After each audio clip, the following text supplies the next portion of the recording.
د طالبانو مشر ملا هیبت الله اخندزاده په کابل کې د علماو یوې جوړې شوې غونډې ته وینا وکړه. په سلامونه هرکلی کوم. که غواړئ چې بشپړ معلومات ترلاسه کړئ نو تر پایه راسره اوسئ.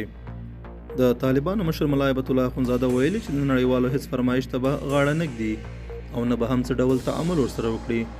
نوموړي په کابل کې د طالبانو د حکومت له لوري جوړه شوې د علماو لویې غونډې ته د وینا پر مهال ټینګار وکړ چې نړیوال د افغانستان په کورنیو چارو کې لاس وهنه نه کوي.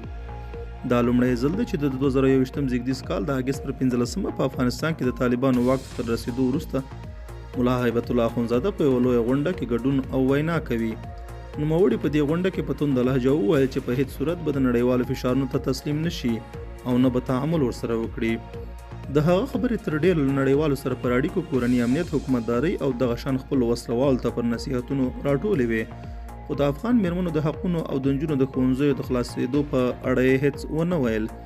ملا هیبت الله اخندزاده داسې مهال دا څرګندونې کوي چې د طالبانو د حکومت مشروعیت په کور دننه او بهر له ننګونو سره مخامخ دی او تر اوسه د نړۍ هېڅ هیواد د هغوی حکومت په رسمیت نه دی پیژندلی.